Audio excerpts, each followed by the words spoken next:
What's up, guys? I'm Alex. I'm Jason. We're the Table Monkeys, and we are here with another video. I know it's been a little while since we've done a video. We've both been really busy. It's been hard to get our schedules to line up, and we haven't had a chance to talk about how everything went at the Provincials.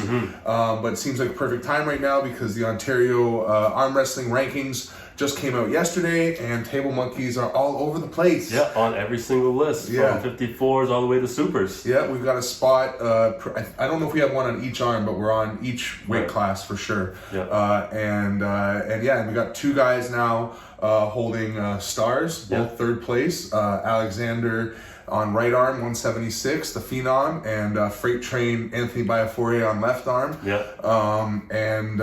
We're just super proud of the club and everything. So we wanted to do a quick recap, just talking about some of the key performances, just how we did, what our, what we liked and didn't like about our performances, and then kind of what we're going to be focusing on next. Right, yeah. So before we get started, I just want to shout out Chris Armstrong for hooking me up with the Picton arm wrestling shirt. Yep.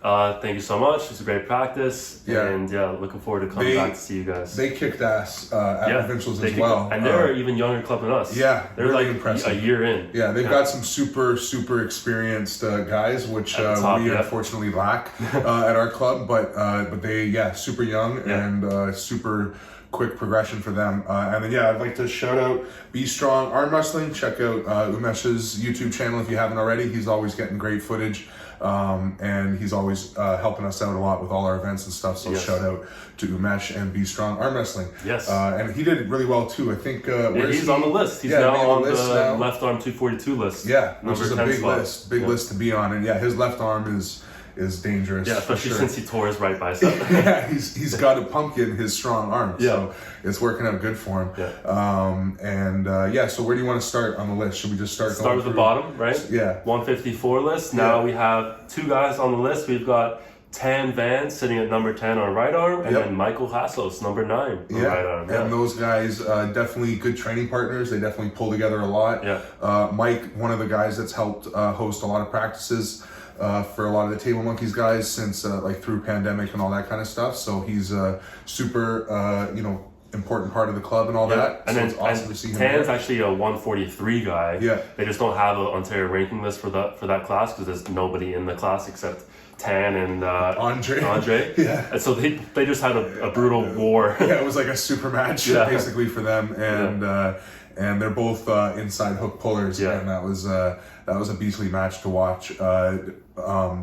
Andre has had some questionable performances over the last little bit, and he's definitely back in he's looking good now. He's looking really good. Yeah. He just had a couple more super matches too at in Dunnville. Anyway, I saw one of them, but it looked really good. So anyway, that's 154. Yep, and then let's go to 176. So now we've got Miguel LeBlanc joins the left arm ranking, number 10 spot, sitting behind Paul Rio and Doug Hogan. Beat Doug Hogan at Provincials. One match, so I can understand why he's not above him in the rankings. Yeah. But he has potential to, again, obviously beat him again. If he does, then he'll move up in the rankings. Yeah, one thing to talk about, just to touch base about with these rankings, is that these are just it's a group of arm wrestlers in Ontario that are pretty predominant, that know most of the pullers and are at or participating in most of the events. And then they get together and basically collectively vote and kind of come up with this list. So it's subjective. It's not based on a point system or anything like that. And the concept, from what I understand, is it's basically supposed to be a who beats who in a super match scenario. So one tournament poll doesn't necessarily get you a spot on the rankings. If you beat somebody in a super match, for the most part, over the last couple of years, that's been a pretty guaranteed, we're pulling for that spot. But tournament polls, there's a lot of things to take into consideration. Did this person just have a battle with somebody else? Did they meet A side, B side? You have to consider all that stuff. There are a lot of factors, But anyway, Miguel, potential to move up on that list. And then we've got Alex Koshadze sitting at number 7 spot on left arm.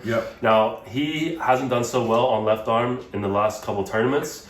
So I think he's underranked. I think he has potential to do better. He puts so much energy and effort into his right arm pulling that when it goes on time for left, I feel like he's not quite mentally there. Well, and he is a right-handed person, so his left arm is maybe just not as instinctual for him. So in a tournament setting, even though it's extremely strong, especially in practice, he feels ridiculous when he gets where he wants. I feel like he has a hard time figuring out exactly what he wants and where he wants to go with the setup with his left compared to his right, where even if like on his right arm, where's he ranked now? We might as well. Number three. Yeah. As you said, he's one of the stars, so he's got a bronze star next to his name now. Is he the only guy on? No, so Miguel is there LeBlanc, too. number 7. So Miguel moved up because he had a really good performance at Provincials, beating Chris Smith in a flash pin, which was amazing because he got like smashed by Chris Smith the last time they pulled. Not even a year ago, exactly, at the other tweet tournament. So huge performance for him. And it's, you know, Miguel's crafty in the setup. He's really quick, so it was maybe a situation where Chris wasn't 100% ready for the go, but that's still you know, how you're allowed to get a win and how you can get a win in a tournament. So it was a great pull by Miguel, and like Alex said, Chris is not no slouch of an opponent. He's an extremely formidable opponent. So that was a great win for Miguel. And then equally as impressive is for Alexander, who, as we said, is now number 3. So he moved up a bunch of spots. He got into a crazy hook battle with Dan Bellafay, I think is how you pronounce his last name. And he, I'm not sure all his accolades, but I know pretty sure he's won a nationals or he's placed high at nationals before. I'm pretty sure I think he's been to a worlds, but he's a dominant puller for a long time. He's competing at WAL. He had some WAL wins and stuff like that. So he's a seriously accomplished puller, and he's a hook puller, and he turned Alexander into the hook. Like Alexander was hoping to top roll, got turned into the hook, and then still like saved it, turned it around, and just dominated it. You can hear the whole team. He's got a whole team of Bart Woods in the thing going, "That's a pin! That's a pin!" Because Conrad, we thought maybe was giving Dan a little bit of wiggle room there on some of the pins that Alexander might have had. But either way, Conrad did a great job reffing, and the time he did pin him was definitely a pin, and the other ones were obviously a little bit questionable. So, but as his teammates, we were all back there just trying to get him that win. We're the loudest guys in the room. When we're competing. For sure. Okay, moving on to the 198 list. Derek Askey, he was an arm cat, but honorary Table Monkeys member. For sure, an honorary Table Monkeys joins the left arm ranking spot for 198 with a killer performance at Provincials. Finding a pretty sick press in a lot of his wins. So he goes on to the number 10 spot for left arm. Yeah, that's awesome for him, and he's his left is coming along. His right is really good too. It's just that no matter what, right hand is always more competitive. I feel like like even now my left is ranked above my right, which we'll get to. But I feel like in the gym, everything my right is stronger than my left. Like if I could put them against each other in a match, I think my right hand would win. So it's just an example of how right hand across the board I think is more competitive. And then Anthony Bayfore, who we mentioned earlier, is obviously now number 3. Left arm in 198 with a killer performance, and he was kind of suffering a bit of a injury in his lat, like a bit of a tear as well. So I think he's got more room there still on left arm. I mean the people above him are who's above him now? Philip Lozon and Tyler Bolzan. So Philip is the guy who beat him at Provincials, who also had an amazing performance and looked super strong. But I would love to see them in a super match. Hopefully we can set that up with Philip at some point at one of our events this summer, because watching them pull a super match would be epic. Absolutely Get epic. to the strap, Anthony. Please. And that's the other thing with Anthony is some of his wins. So just quickly, he beat Alan Ford convincingly, which there was obviously some controversy with the last time they pulled, but he beat him convincingly this time, and it was close, though. Tyler Grissier as well. He let it get very close. Well, that's what I'm going to get to. By convincingly, I mean like once he got it where he needed it to be, is he did both these wins are against extremely fast and explosive and gifted top rollers, which is like Anthony's kryptonite. And once Anthony learns how to really be confident with his top roll as well, so that he can slip and get to the strap, it's going to be insane, because he's catching both these guys in his hook with a small hand. Yep. It's not like he has some giant, Alexander-sized glove to like wrap around his opponent and hook them in. No. He's got a relatively small hand with an extremely strong grip, and he just bears down on you, which allows the top roller to pull him out and open him up the way that he gets opened up. And he's still able to stop both these guys. Stop. Yeah, if he gets his stop out there, forget it. Yeah. There's no way you're beating his arm at that point. Yeah. So once he learns how to get to the strap easily, it's going to be bad news for anybody that wants to top roll him, I think. Yeah, okay. And then right arm, Anthony Viafore on the list again, number 9 right arm. His right arm is not his left. Yeah. I don't think he quite cares too much about right arm. It's kind of like Tyler Bolzan and Mike Gould, like who cares about right? Yeah. A little bit. I think Evan Burgoyne would kind of be the same way. Yeah. His right not as highly ranked, and he hasn't pulled with it in a while as well. So, true. And then, do we have another? Yeah, and then a new addition to the 198 list, Eddie Arusho. Yeah, Eddie. He had a killer performance at Provincials, beating Tyler Greasier, Eric Racine, and a bunch of other great wins. So he's now number 10 on the list for right arm, which is amazing. And he's another one like Mike Haslo's that's been a vital like part of like hosting practices and stuff. So he's like feels like a real Table Monkeys OG and everything. And he was one of the first guys to like find us through YouTube and then internet or Instagram and Facebook or whatever. I think it was Facebook. Yeah, pretty sure it was Facebook. But anyway, he's one of the earliest guys to like reach out to us because of YouTube and then start pulling with the club and everything. And he's come a long way, and he's got a stupid strong hand. He's an electrician, so his hands are really strong, and he's also likes to hit the gym pretty hard. So he's getting pretty jacked and putting it all together pretty well on the table. So great job by Eddie. So that's the 198 list. So moving on to the 242 list, left arm new addition to the list, Umesh Durvas. Mr. B Strong Arm Wrestling, number 10 spot on left arm. His big strong left arm. He got 3rd at Provincials in 220 class. Great. He got hammered. Yes. Umesh is my favorite drunk person ever. He's the funniest guy in the world. I love Umesh. His performance was awesome, and his left arm is fucking dangerous. Yeah, good. Really good. And then I keep my spot at number 8 for left arm. Yeah. Unfortunately, still suffering a bit of an injury, so I didn't compete at Provincials, but my previous wins are convincing enough to at least let me stay on the list, so I'm happy with that. Yeah. And then moving on to the right arm list, new addition from the Table Monkeys crew, we got Mr. Louis Kokolari. Good performance in the 242 list, and now he's in the number 10 spot, sitting right behind Dave Hall. Yeah. And Jeff Radford, who is the guy that beat me in the 220 class on right arm. Yeah. And then beat Tyler Bolzan. And then which is where he earns that spot, I feel like. Yes. I agree. And yes, you and him in a super match at 220 would be an awesome match. So hopefully we can set that. I think he's part of this arm wrestling team. He is. And I went there. I was hoping to see him, but he didn't show up. But that's okay because hopefully we can make a super match of that one day. Yeah. Maybe we get a round robin and we get like another. Anyway, now we're getting totally off topic.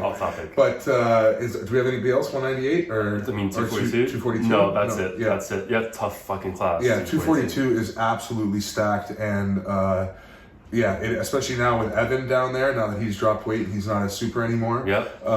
It's crowded down there. It's hard to be in the top 5.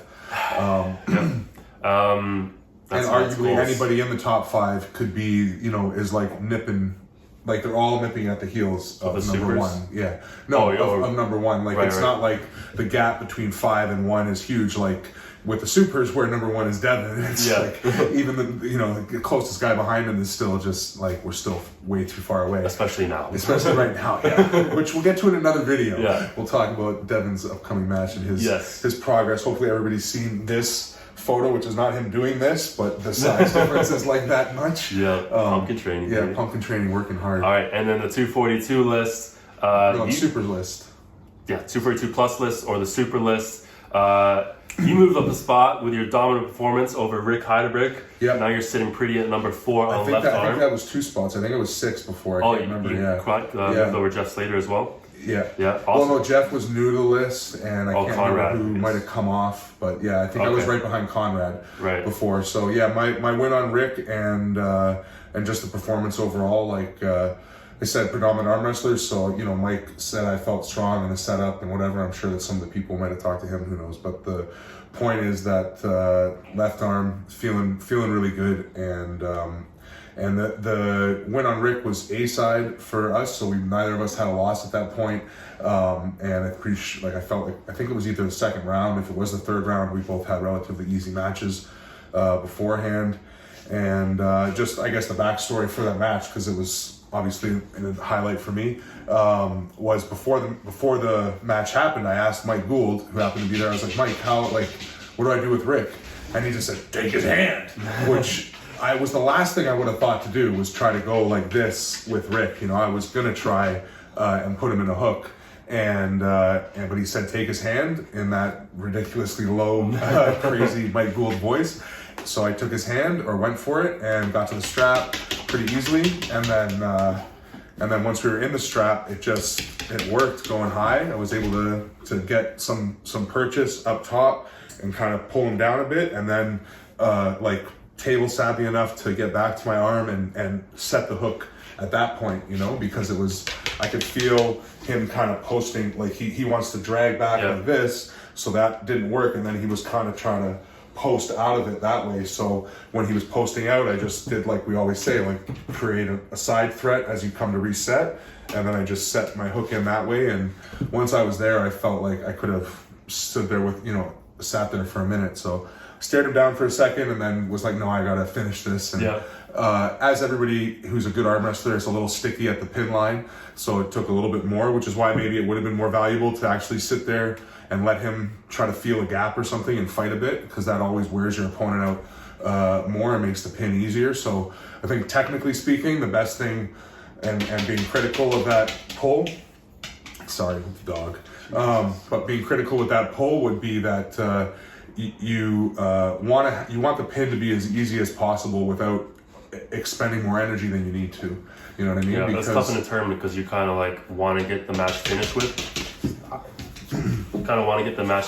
quickly. So you're like, okay, I'll go for the pin right now, but then it gets trickier near the end. Yeah. So you have to expend a bit more energy than you wanted. Going for the pin too early in a tough match can be the deciding factor where you lose the match, because going for the pin is most often where you lose some position, and once you lose that position, that's when it's so hard to get it back, right? So, anyway, that's the long-winded version. Yeah, and then you're obviously on the list for right arm number 7. I don't think that changed. No, I don't think numbers-wise that changed. I mean, I placed second. There wasn't really high-level competition other than Curtis. Yeah, because at least on left arm, both Mike Gould and Rick were there, so there was, you know, like, really respectable competition. And with the right arm, it was a little bit more newer guys, and so it wasn't as competitive, so I didn't get a chance to pull anybody really above me other than Curtis. Pull Mike Gould or Jeff Slater or Rick. Yeah. You did pull Ian. Yeah, obviously we pulled Ian not so long ago. A few weeks ago, and that didn't go as good as I had hoped. But obviously, like I said, learned a lot from it. Changed the training a bit and everything since then, and just was super happy with that opportunity, and super happy that Ian came in as ready as he did. You know, he said he was 100% like WAL ready to compete. So that's what I wanted. That's what I got. That's what it looks like right now at this point. So I know where some gaps are. But arm wrestling is like that too. You know, like it can be a lot closer than it looks. And the adjustments can be a lot different than just having to get stronger, you know? So, strength-wise, I'm close in a lot of levels. It's just about putting it all together still, so. So yeah, just crazy performances across the board. Even though you didn't make the list 242 at this point, your right arm 242, or your right arm 220 performance. Sorry, I mean, you haven't made it right arm. And I think you're like 11, you know what I mean? Like you're right near that breaking through. But your performance right arm at Provincials was really awesome as well. I mean, there wasn't a ton of high level competition in my 220 class. It was better in the 242s and the 198s. But well, you got to pull Tyler, and Tyler was super impressed with how you felt pulling him and everything, and how difficult you were to pull. He beat you, right? He was the other. He beat so me. It was Jeff and him that beat you, and Jeff's win was like, again, we want to see a super match because there was. Jeff beat me. Like he was definitely stronger than me. Like I was very uncomfortable in the setup with him. And then when the go happened, I was completely not ready for it. So it looks like he just completely took my hand, but I wasn't loading at all because I really wanted a no load start. Yeah. Dave Campbell was being annoying as usual. I lost my hand completely, and then I couldn't come back from that at all. So it looked a lot easier than it should have been. But he probably would have beat me anyway, and especially since after seeing him beat Tyler Bullshead. So. Yeah, he's definitely a quality puller. It's just more the way that match went that you would love to get a couple other chances at, because that's the thing with trying to use the ref to your advantage. Is that advantage can easily be taken away from you, and if you get too fixated on that, sometimes that can lead you to miss other parts of what's going on. And that's not just you; that's like across the board. I mean, we're not going to do a review on the BLM chance match, but that's kind of like the same thing, but the other way around. You know, where he's expecting to get away with certain things, and then as soon as he can't get away with those things, it changes the whole match for him. You know, so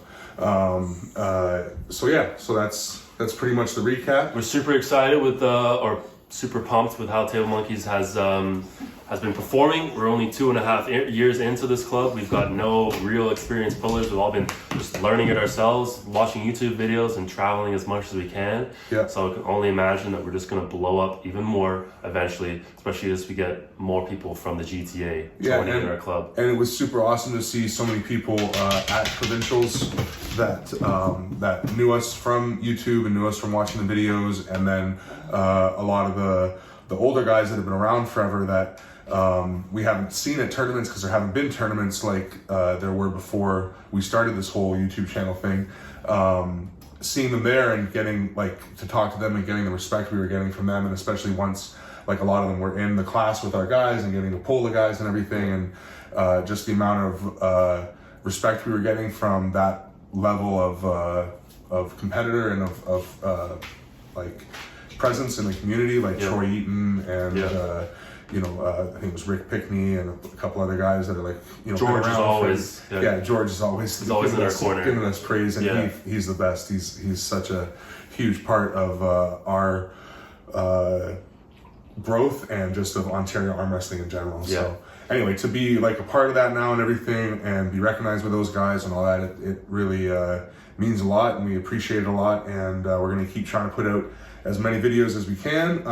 Next bit of videos, we're going to start talking about what we're doing moving forward for the next big thing that we're going to try to do competition wise, which is going to be arm melters. Yep, so that's another one of Joe Gould's tournaments. It's going to be August 6th, so about 2 months away. Yeah, we're exactly 8 weeks out at this point, I believe. Yeah, so it's going to be a cool tournament, triple elimination, right? Yeah. So. And classes are for you, so 220. It's 220 and then supers. So the supers are basically supers and 242. So that's going to be a crowded, serious class 2. And with triple elimination, that's anybody can win kind of scenario, because a lot of things, any battle can happen. So many different fights are gonna go down, and really excited for that. So like we said, 8 weeks away. So we're gonna, over the next 8 weeks roughly, we're gonna kind of go over what we're each doing, because we each have a different training protocol. So we're gonna go over what we're doing and how we're preparing for that. And then other than that, we're also going to be hosting a few tournaments ourselves. So keep your eyes out on Instagram and Facebook and that stuff. And hopefully we can see you guys at that, because we really want to push this point system and no elimination tournament system. So that's what we're going to be doing for these events. Mm-hmm. So keep your eyes out for that. Thanks for sticking around this long. If you did, like, subscribe, smash the bell. And monkeys out. Peace.